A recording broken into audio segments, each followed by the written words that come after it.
Just happen na may problem kami sa cybersecurity. Then, one way na ma-solve to is, of course, blockchain. Kasi nagre-research kami, tapos mukhang ma-solve ni blockchain ang problem namin. Honestly naman, parati kami inaatake. Tapos, medyo nahihirapan na kami i-contain yung mga attacks namin. So it just happened na we met Rod, tapos okay. So far, okay ang concept ng ICP.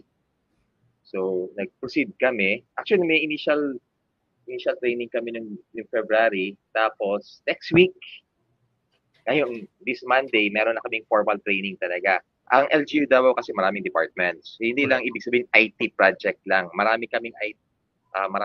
Each department nag-convert na rin to digital transportation, digital, yung mga ibang operations. So, i-interconnect namin yon. Tapos, we decided na we need to adopt blockchain.